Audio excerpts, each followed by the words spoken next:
Deuteronomy 30.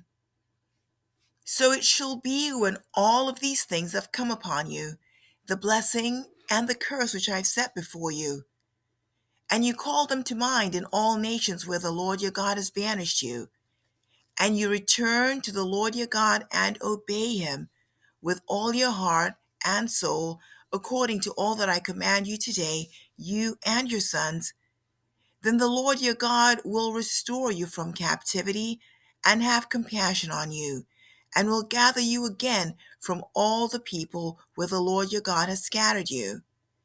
If your outcasts are at the ends of the earth, from there the Lord your God will gather you, and from there he will bring you back. The Lord your God will bring you into the land which your fathers possessed, and you shall possess it, and he will prosper you and multiply you more than your fathers. Moreover, the Lord your God will circumcise your heart and the heart of your descendants to love the Lord your God with all your heart and with all your soul, so that you may live. The Lord your God will inflict all these curses on your enemies and on those who hate you, who persecuted you. And you shall again obey the Lord and observe all his commandments, which I command you today.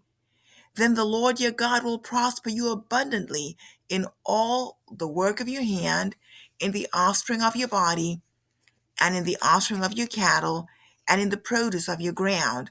For the Lord will again rejoice over you for good, just as he rejoiced over your fathers, if you obey the Lord your God to keep his commandments and his statutes, which are written in this book of the law, if you turn to the Lord your God with all your heart and soul.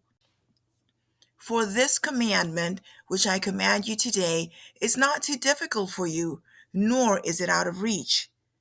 It is not in the heaven that you should say, who will go up to heaven for us to get it for us and make us hear it, that we may observe it?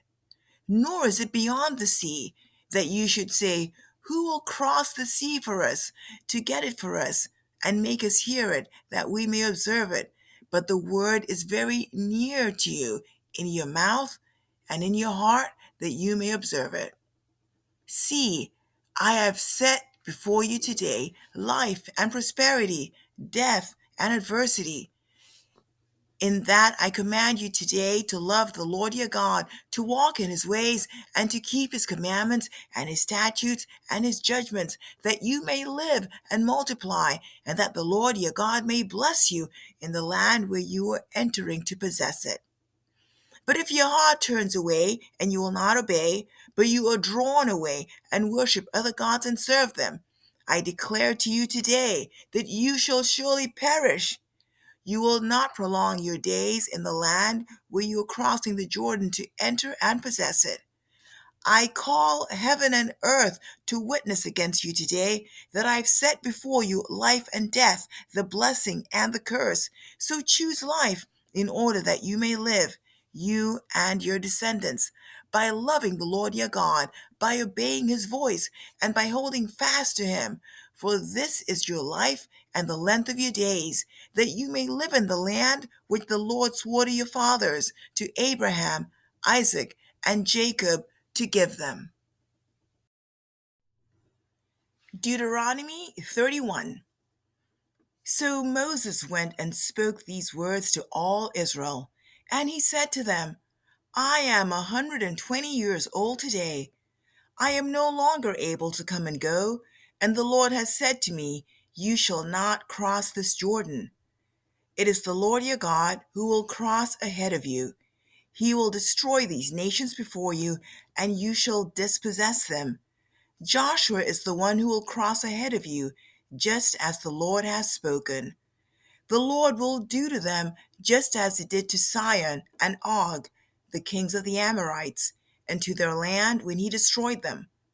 The Lord will deliver them up before you, and you shall do to them according to all the commandments which I have commanded you.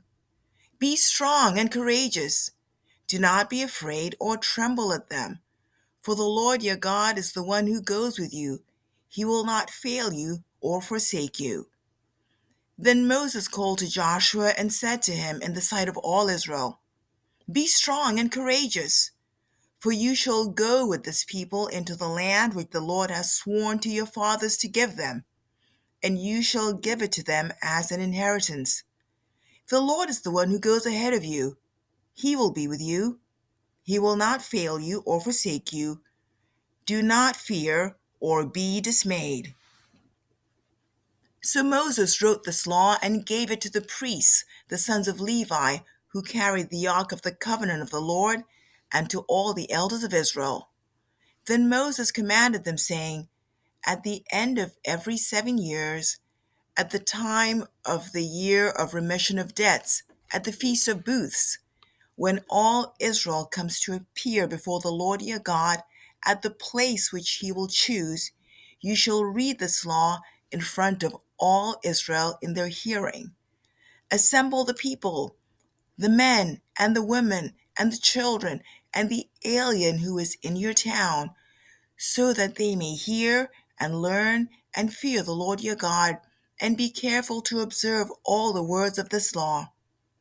Their children, who have not known, will hear and learn to fear the Lord your God as long as you live on the land which you are about to cross the Jordan to possess."